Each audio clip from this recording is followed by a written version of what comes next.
I continuem en directe en tots vostès i ja saben, com cada setmana tenim la nostra secció amb el col·lectiu LGTBI. Tenim el president de l'entitat, Jordi Pilar. Jordi, molt bon dia. Bon dia, Minerva. Bueno, però avui acompanyada de grans, o acompanyats els dos, de grans especialistes del CIPS Castelló. Per una costat tenim a la doctora Zaida García, molt bon dia. Bon dia. I acompanyes del nou recient aterrissat, m'has dit? Sí. Sergio Viciedo, molt bon dia, Sergio. Bon dia.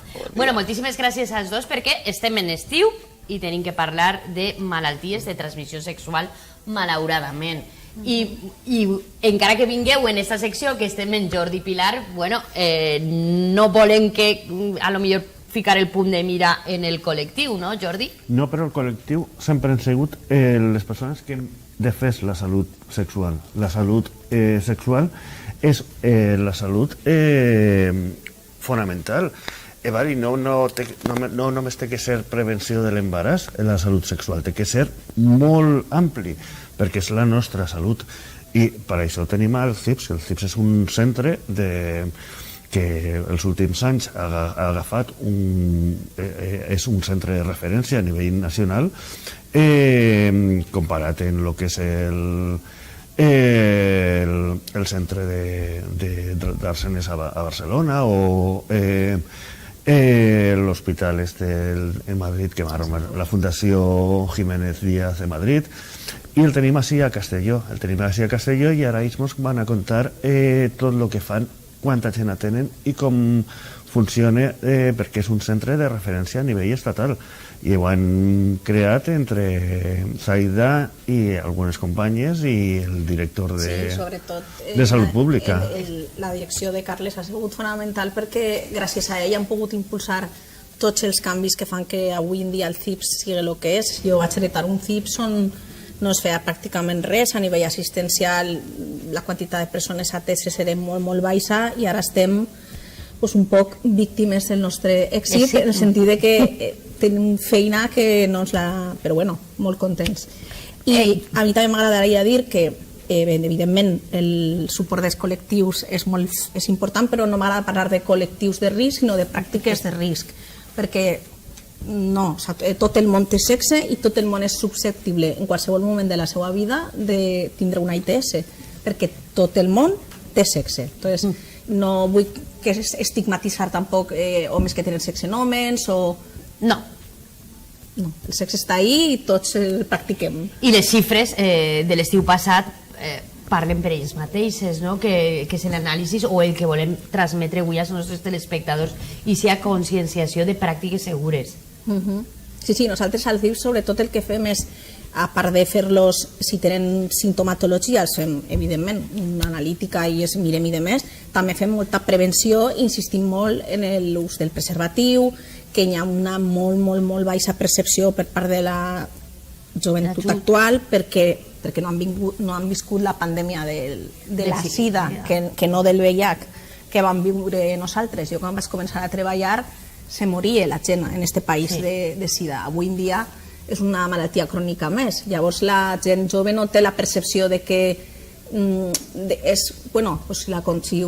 agafa això o una altra ITS, me prenc una medicació i me cure. No, tenen un percentatge del risc de la malaltia molt baix i fan servir el preservatiu molt poc. Doncs nosaltres ahir els orientem de quines pràctiques de risc són les més segures, o al contrari, les més insegures, com evitar-les, evitar el raspallar de dents abans de practicar el sexe oral, els lubricants que siguin sempre de base aquosa i no oleosa perquè faciliten la ruptura del preservatiu, fer servir el preservatiu en la medida de lo possible. També estem fomentant a les persones susceptibles, candidates de PrEP, també hem començat que s'ha incrementat exponencialment d'una manera brutal el nombre d'usuaris que estan en PrEP. També fomentem la PrEP, però també explicant-los en tot moment que la PrEP evite la transmissió del VIH, però no d'altres ITS. Jo sempre els dic el mateix, no porta làtex. Vull dir, te preveu si tens un contacte amb VIH, però no altres ITS. Entonces, intentem no només fer-los diagnòstic i tractament, sinó també acompanyar-los. Si fem un diagnòstic, acompanyar els contactes, tractar els contactes i que tinguin consciència de lo que és una malaltia de transmissió sexual. que tenim població jove que creu que això...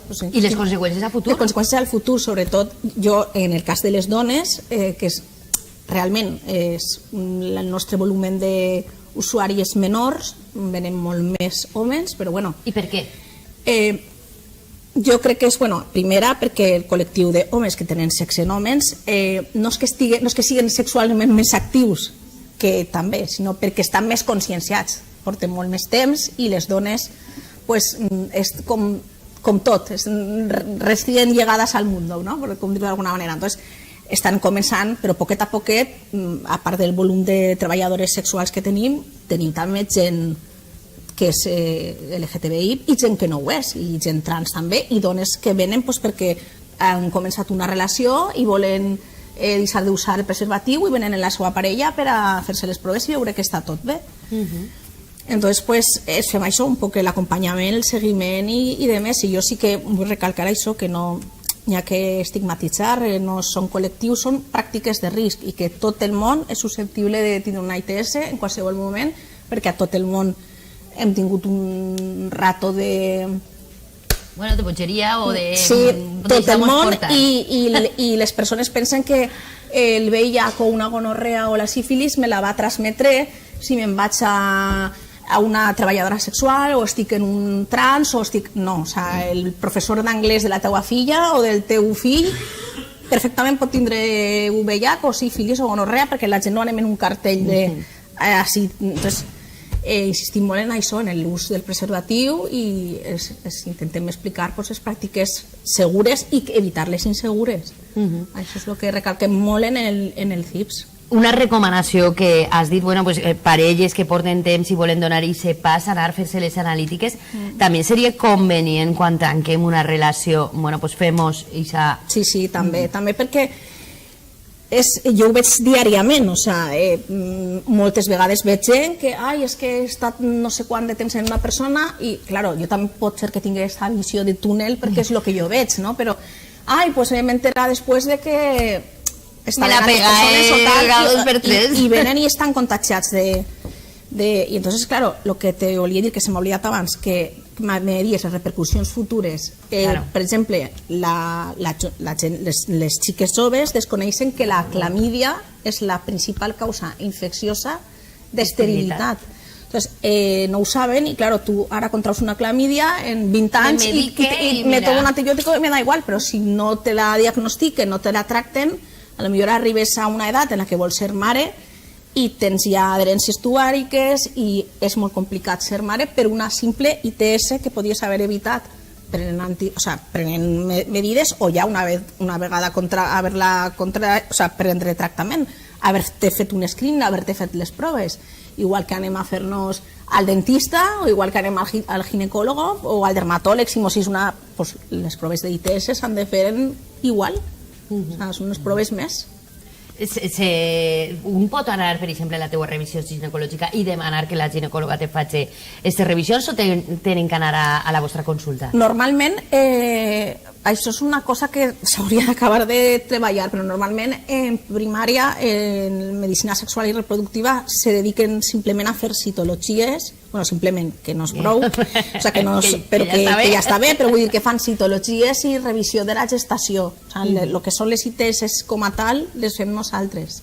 Però també els metges de capçalera també s'han de posar un poc les piles, en el sentit de que tot el món ha de saber manejar una sífilis, una clamídia, una gonorrea. Jo no dic que tinguin algun dubte i que ens contacten telefònicament i que els puguem ajudar, però no pot ser que una persona, com jo he vist casos, una persona jove en símptomes guies de VIH que estigui 8 mesos anant al seu metge de capçalera fins que algun il·luminat se li ocorrís demanar-li una serologia de VIH, i això ho he vist jo. Llavors, els metges joves tenen molta més consciència, però la primària també ha de potenciar el tractament de les ITS, perquè no tot ho podem fer al CIPS, però majoritàriament les ITS les duem nosaltres. Inclús els usuaris VIH positius que estan a l'hospital, si tenen alguna ITS, els envien a nosaltres. Claro, o sigui, sou els que resolveu les dudes definitivament. Majoritàriament sí, de les ITS sí. Sempre hi ha algun company que te sorprèn i dius, ui, pues mira, que bé que ho ha fet. Però pense que des de primària també s'ha de fer un... que jo sé que... perquè jo ara estic en el CIPS, però jo he estat molts anys, he estat molts anys en primària i sé que són moltes coses, la hipertensió, la dislipèmia, la diabetes, les espirometries, fas moltes coses, però sempre hi ha que pensar que a la gent jove, si li venen a fer una analítica, feu-lis una serologia, que no costa res, és un tubet més i estem parlant de malalties que tenen tractament, però que no costa tant diagnosticar, entonces pensem un poquet més enllà, no quedem-nos en l'espuma de les oles. Sí, volia ficar en valor algo que havia dit Zaida abans i per a concluir esta part que estava comentant molt bé, que el problema de les ITS no és patir-la i tindre-la, sinó no saber que la tens. No sols perquè el pronòstic és diferent si a mi me l'agafen en un estat precoz, si parlem de la clamídia, que no hagi fet una malaltia inflamatòria pèlvica a les dones, o si parlem del VIH, que el meu recompte siga molt més baix i que els meus CD4 no hagin disminuït, sinó també per a protegir els demés. Jo sé que la tinc, n'hi ha algunes que se poden tratar i eliminar, i n'hi ha altres que en el tractament podem baixar i disminuir inclús a zero la capacitat de transmissió. Entonces l'important és això, saber que la tenim o saber que no la tenim. Pense que és important això que havia dit de, si tenim una pràctica sexual de risc, poder acudir al nostre metge de capçalera o al CIPS i poder demanar, mira, que m'ha passat això, a mi m'agradaria, tal. En el metge de capçalera va quedar registre en la història, en el CIPS pot ser inclús anònim, no? Veritat, Zaida? Sí, en el CIPS en principi demanem és anònim, o sigui, les històries estan codificades i en la data de naixement, les inicials dels cognoms i el nom de pila, i només demanem el CIP en casos de ficar tractaments o vacunes i la informació que registrem en el sistema Abucasis, que és com se diu, és mínima, o sigui, no posem fiquem un tractament però no fiquem per què, se fica el tractament perquè s'ha de registrar, o una vacuna perquè s'ha de registrar, però no fiquem la història clínica que jo els faig, que és en paper, no se volca a l'electrònica.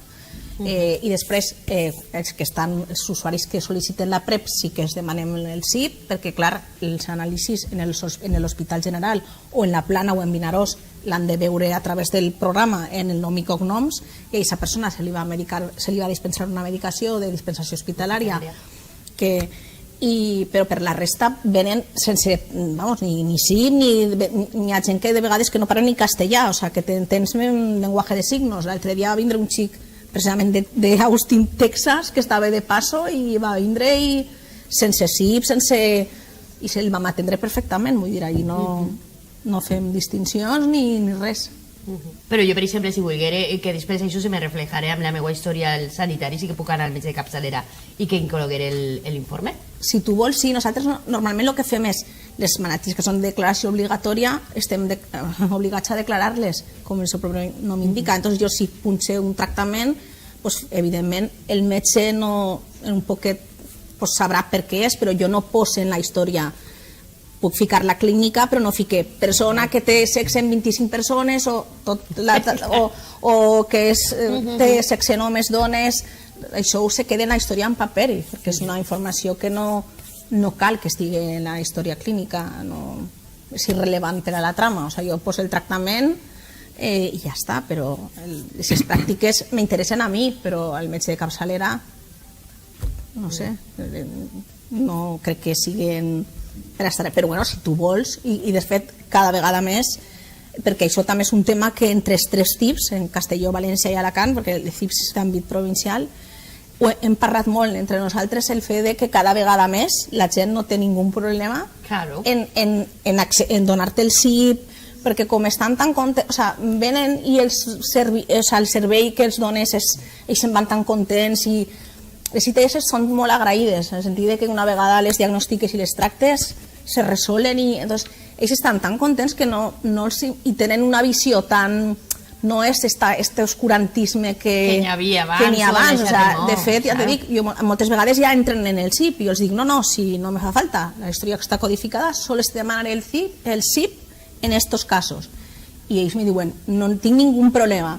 O sigui, la immensa majoria, molt poquetes persones, per circumstàncies especials, no volen que consti res en la història, s'has de fer, però això cada vegada és molt menys, i més en el servei que s'oferim ara.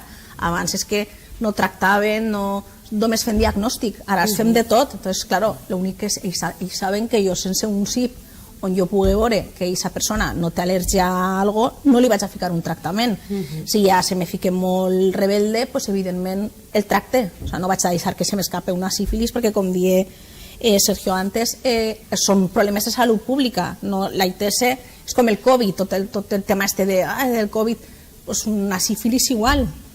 Evidentment a un nivell molt menor d'impacte, però te vull dir que no només és tractar, és conscienciar que això és un problema de salut pública, que tu vas per ahí escampant la teua sífilis en tots els teus contactes.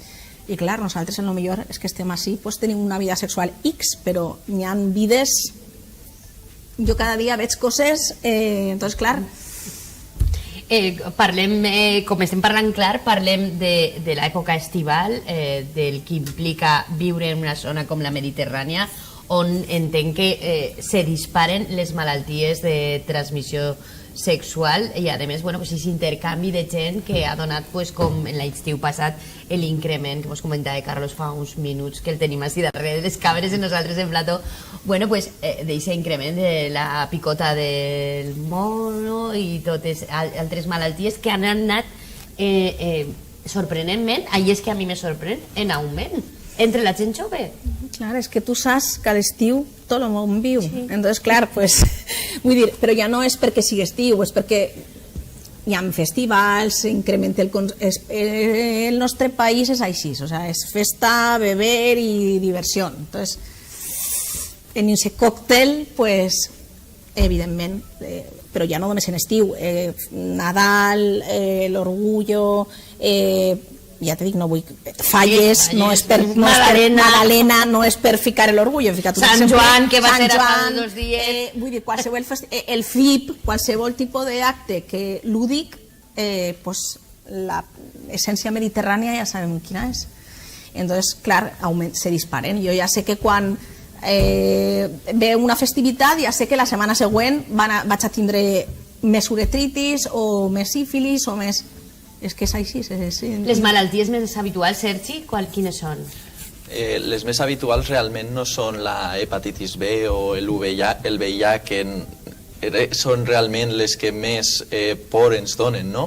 Realment les més freqüents són la clamídia, el gonococo, que poden tindre, o sigui, la gent pot tindre menys percepció de risc, com dia Zaida abans, però realment ara estem veient bactèries més resistents que conforme vagin rebent trataments i vagi estenent-se, probablement tinguin més resistències i siguin més difícils de tractar, i també poden ocasionar, sobretot en dones, la enfermetat pèlvica inflamatòria que parlàvem abans, que pot tindre conseqüències a llarg plaç molt dolentes, com la impossibilitat de quedar-se embarassada. Què és la inflamació pèlvica? I no sé si fiquem un exemple fictici. Pensem en una dona que té una infecció localitzada en les seues parts íntimes.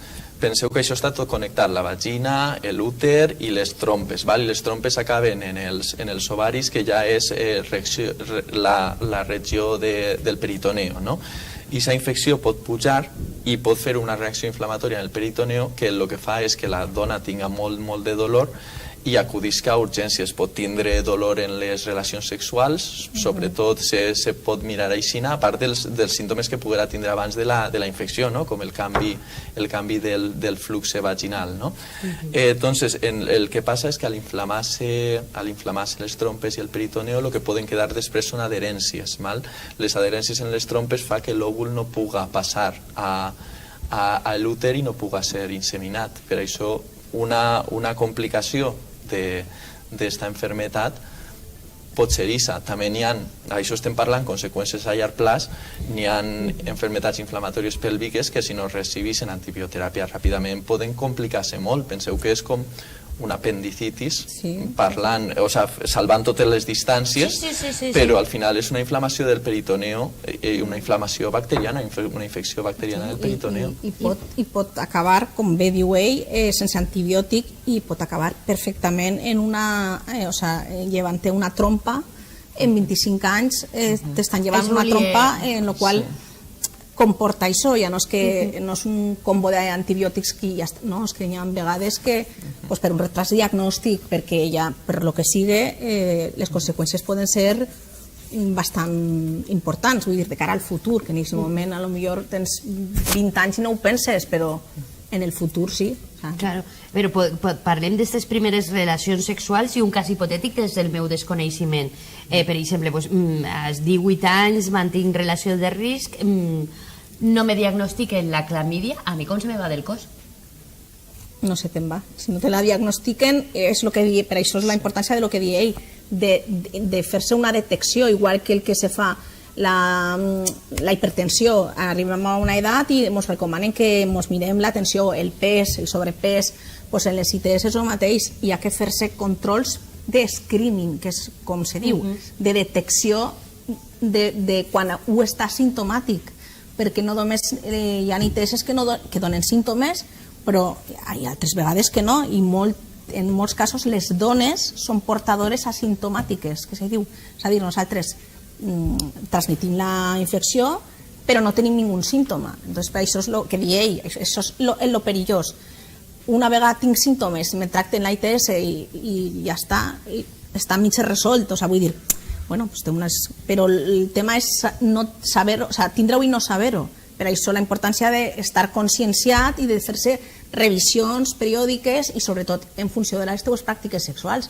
Si me dius una parella tancada, que estan l'un en l'altre i que no tenen, pues serà millor anual o bianual, però si me dius una persona que té 30 parelles diferents en un mes, per això dic jo de les pràctiques de risc, que ho fa un percentatge d'ús de preservatiu molt baixet, o que...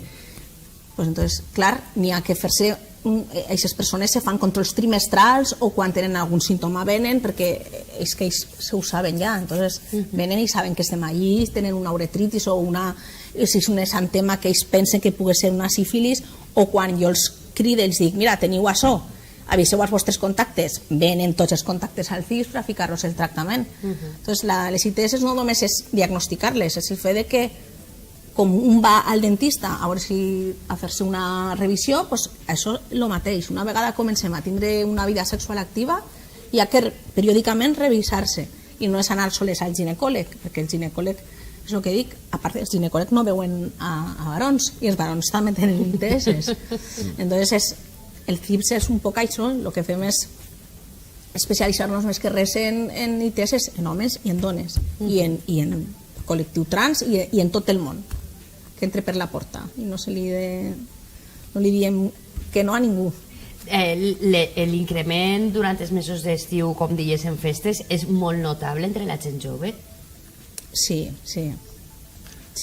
Pensa que se junten diversos factors. El primer és l'època que tenim entès que és per a disfrutar, no anem al treball, doncs ara tenim que aprofitar al màxim la nostra vida. Per l'altre punt se junta moltes vegades en la nostra societat el consum d'alcohol o altres substàncies que poden baixar la nostra percepció de risc.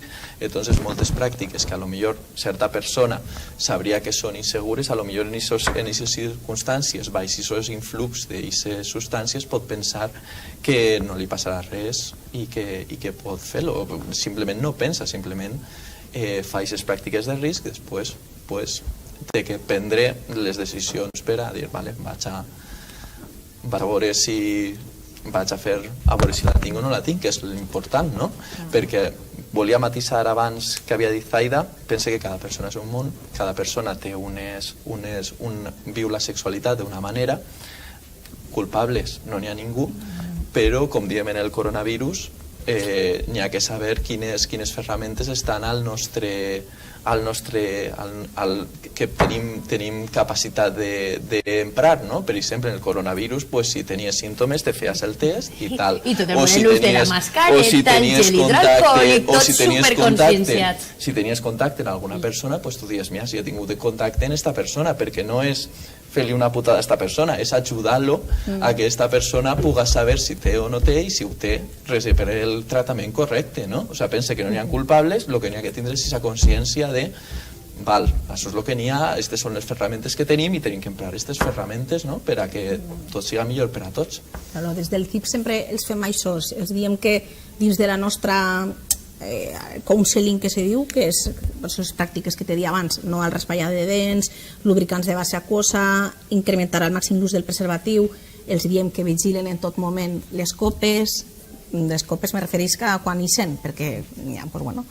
Després els expliquem què fer en cas de que se trenqui un preservatiu o de no fer-lo servir, perquè com he dit abans, tot el món té un mal o un bon dia i té un accident. Entonces, quan passa això, hi ha moltíssima gent ho desconeix, inclús dins del col·lectiu mèdic, que existís el que se diu profilaxis postexposició al VIH. És un tractament que s'ha d'administrar en les 72 hores primeres després de la relació de risc, és de dispensació hospitalària i s'ha d'anar a qualsevol centre hospitalari del territori nacional i bueno, segons la pràctica de risc, que la de major risc és el sexe anal en penetració i eyaculació interior, o sigui, en l'ano. La segona pràctica és el vaginal en eyaculació, la tercera seria l'anal sense eyaculació i la quarta el vaginal sense eyaculació. El sexe oral té un risc mínim per a la transmissió del VIH, però sí d'altres ITS. Doncs diguem que la pràctica que major risc té sempre és l'anal, perquè anatòmicament la mucosa rectal no està preparada com la vaginal per a la penetració, entre que sempre s'utilitzen un poquet més de lubricants, ha hagut un poquet més de... Hi ha microferidetes i són les pràctiques que més risc tenen. Doncs les persones que se les trenca un preservatiu o no el fan servir, que sapiguen que tinguin aquest recurs d'anar tenint 72 hores, quan abans acudisquen millor i els donaran este combo d'antiretrovirals i altres antibiòtics per a intentar minimitzar tot al màxim la possibilitat de contagi en cas d'haver-se produït del VIH, però en cap moment ni els fem sentir Déu meu, però què has fet? Que no, nosaltres no jutgem a ningú perquè, ja te dic, això no, nosaltres ens dediquem a intentar que tinguin una vida sexual. Jo sempre dic el mateix, jo vull que tingueu sexo seguro, però també seguro que sexo, vull que isqueu, vos divertiu, passeu-la, però saben quines opcions teniu. Està la PrEP, que seria just el contrari de la post. La PrEP també, ara tenim un increment molt important d'usuaris que sol·liciten la PrEP, que abans des del CIPS no sé els... Explica'm a lo millor els nostres telespectadors què és la PrEP. Sí, perquè ja te dic, ja no només els telespectadors, és que mateixos companys metges a mi me criden, si no diàriament, setmanalment, perquè no saben el que és ni la PrEP ni la post. Clar, és molt important, la PrEP és el mateix que seria la post, però profilàcticament. És a dir, jo sempre fico el mateix exemple, pla per a que tot el món m'entengui. La PrEP és com els anticonceptius orals per a mi o per a tu, o sigui, jo decidisc, o un DIU, jo dic, jo no vull ser mare, me prenc uns anticonceptius o me poso un DIU, 8 anys. I la post és ser com, mira, he tingut un accident, és la píldora del dia després. La PrEP és el mateix que els anticonceptius orals. És un tractament antiretroviral, és igual el mateix que la post, el que passa que la post són 28 dies i la PrEP és un temps indefinit, el temps que el vulgui prendre, perquè aquesta etapa de la seva vida és més agitada i perquè hi ha uns criteris d'inclusió per a prendre PrEP. Entonces, si estàs d'aquest grup, és una medicació que te la prens cada dia, són antiretrovirals a dosis més baixes que els que se donen per al tractament del VIH, i si la complimentes bé, la clau del seu èxit, jo sempre ho dic, és l'adherència terapèutica, igual que la clau de l'èxit del tractament del VIH. Si tu el complimentes bé, la prevenció del risc del VIH en una pràctica desprotegida és que és ínfima. De fet, afortunadament no veiem casos de VIH. Hi ha una sèrie de criteris d'inclusió i molts usuaris jo me trobo que van als seus centres de salut i el seu metge no sap ni el que és la PrEP ni el que és la post, i això des del CIPS estem intentant transmetre el missatge a primària i de fet en els hospitals tenim bona relació i treballem colze en colze, jo crec que, però que arriba el missatge això de que existís que si se m'ha trencat un preservatiu en aquest moment pensem que tens 72 hores, que estem parlant d'una malaltia que no és un catarro, estem parlant d'una malaltia greu com és el VIH, que sí que avui en dia té tractament, una malaltia crònica, però és una cosa que se pot evitar, i la PrEP el mateix, saber que existís, i molta part dels metges no ho saben. A mi me venen els usuaris que perduts que han acabat allí perquè en internet ho han trobat o perquè han anat a algun col·lectiu i ells ho han dit o perquè, és que no sé, ni sabien que existien ni sabien que... i venen allí i els seus propis metges no saben el que és la PrEP. Suposo que també hi haurà un volum que te dic, jo també tinc un poc una visió de túnel perquè és el que faig jo diàriament, no? Però sí que de vegades dic pues el que te dic, com tindré un xic en un muguet 8 mesos per ahí, que és una micosis faríngea i que ningú hagi pensat, esta persona no pot tindre un VIH, una persona jove, pues això tenim que anar també fent que la primària se vagi conscienciant, que jo sé que ja te dic, jo soc una gran defensora de la primària perquè soc microbiòloga, però sobretot soc metgessa de primària i sé que estan sobresaturadíssims i tenen moltes coses, però la població jove, i ja no tan jove, és que jo estic ben sífilis en persones de 70 anys me venen al CIPS, vull dir, no, és que no n'hi ha col·legues, és el que dic, no, que jo vull que quede clar que no n'hi ha col·lectius de risc, sinó pràctiques de risc, i que la gent no va en un cartell en la front de tinc sífilis, tinc VIH, tinc clamídia, no, i que s'han de fer diagnòstics igual que ens fem mamografies per screening o el PSA en els varons o pues el mateix en les ITS, formen part de la nostra vida, si és que tot el món, en temps de guerra, en temps de... governa la dreta, l'esquerra, tot el món té sexe, entonces és important, no?, perdre de... Jo crec de vista, no sé si estàs d'acord. Sí, estic completament d'acord, no?, el que ha dit, no? No existeixen grups de risc, sinó pràctiques de risc, i en aquestes pràctiques de risc tots en algun moment de la nostra vida podem estar en aquestes pràctiques de risc, no? I moltes vegades no duen el cartellet perquè ni siquiera la persona ho sap que ho té, no? I això sí que és el més perillós, que la pròpia persona no sàpiga que ho té, no?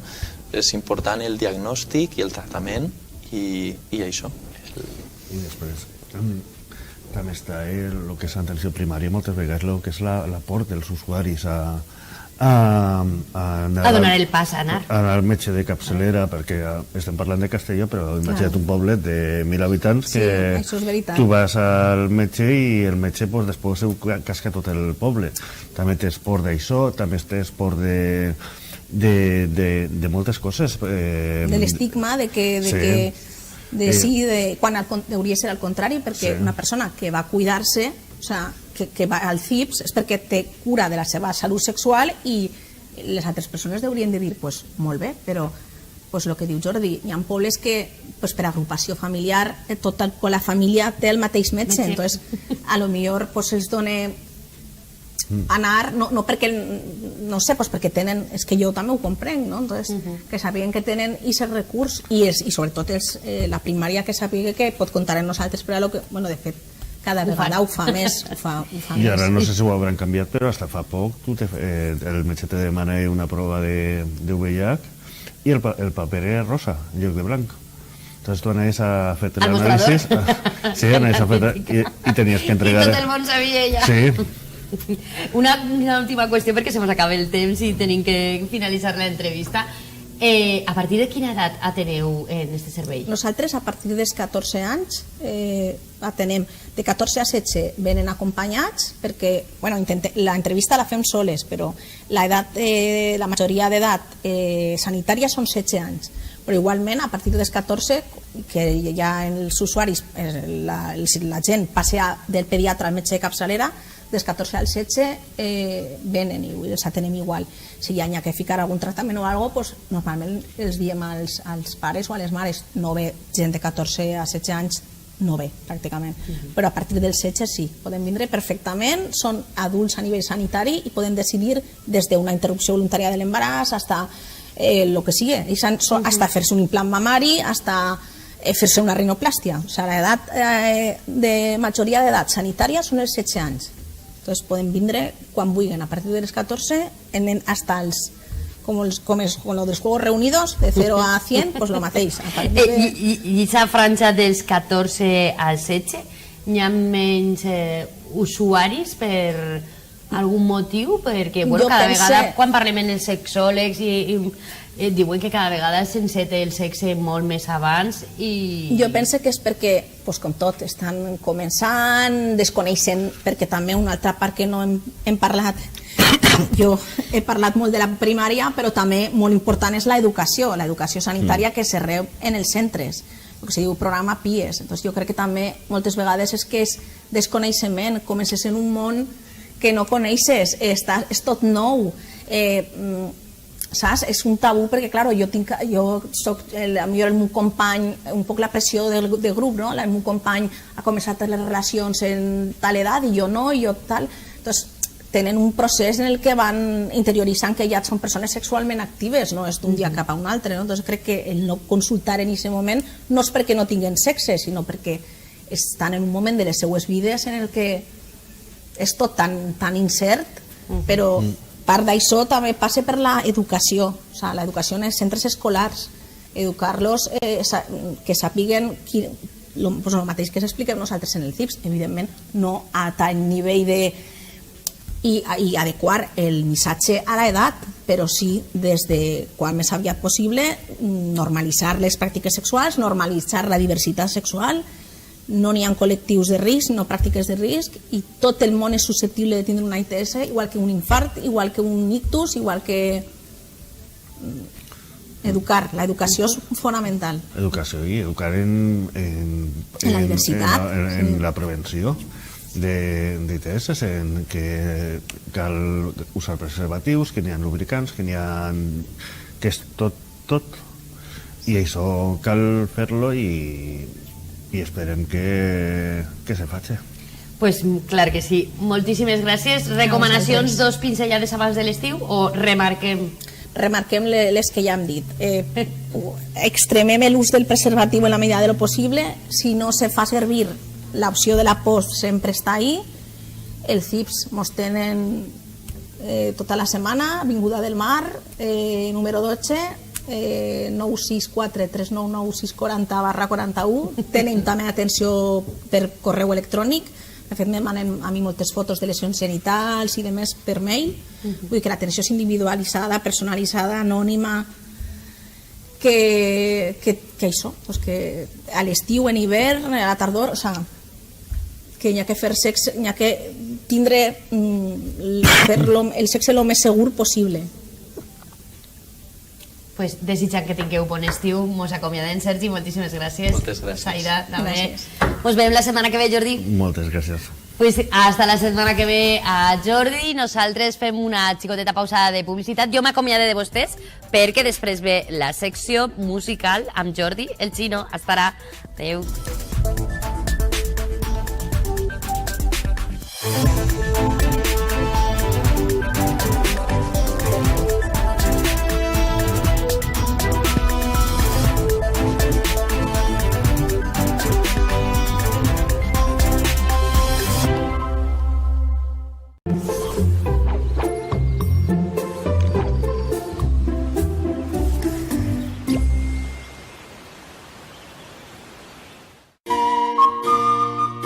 Del 7 al 9 de juliol, desena edició de Sant Mateu Medieval, mercat medieval de la capital del Maestrat de Montesa, amb els espectaculars tornejos de cavallers i cavalls únics al territori. Extraordinari ambient amb animació continuada als carrers, desfilades, zona de joc infantil. Sant Mateu Medieval 2023, organitzat per l'Ajuntament de Sant Mateu amb la col·laboració de la Conselleria d'Economia Sostenible, Sectors Productius, Comerç i Treball.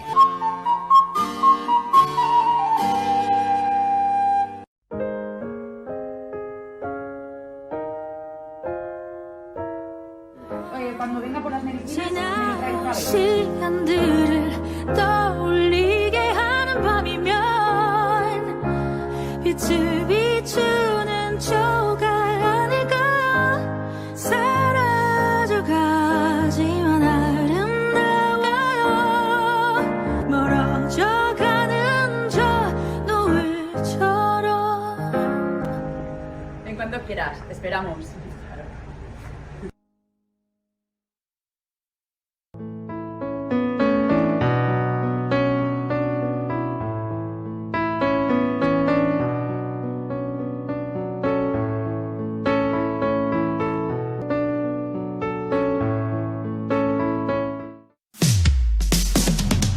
Rótulos Villarreal, especialistas en la rotulación integral de vehículos. 35 años ofreciendo el mejor servicio para grandes empresas y particulares. Trabajamos con nuevos materiales e innovadoras técnicas para dar el mejor resultado en nuestros trabajos.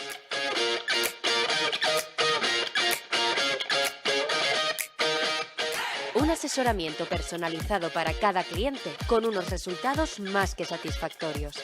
Diseñadores, asesores y montadores cualificados en rotulación profesional con años de experiencia en el sector. Contacta con nosotros y propónnos tu idea. Rótulos Villarreal.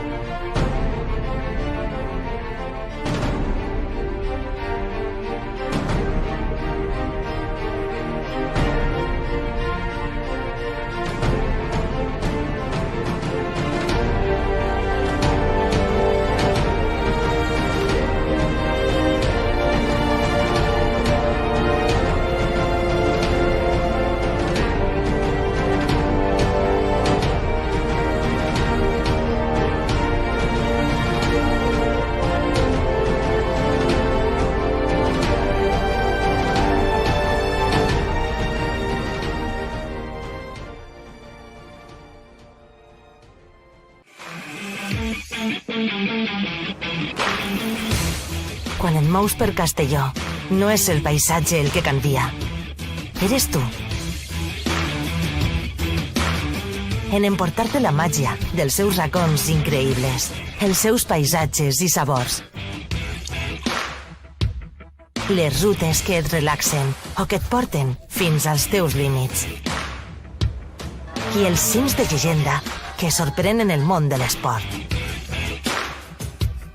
En este viatge ja mai seràs el mateix, perquè Castelló et canvia. Diputació de Castelló. Ganes de viatjar? Aeroport de Castelló. Ampliem la nostra oferta de destinacions amb vols directes a Londres, Roma, Brussel·les, Dublín, Porto, Düsseldorf, Budapest, Bucarest, Katowice, Madrid i Sevilla. Viatjar és senzill. Aeroport de Castelló. Generalitat Valenciana. Tots a una veu. It hurts just a little when I'm with my friends and we drink till we're done.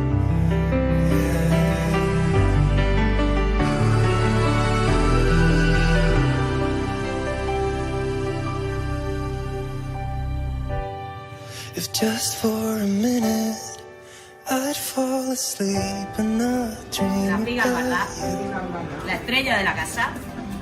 Muchas gracias, te esperé. Till it shivers, it hurts.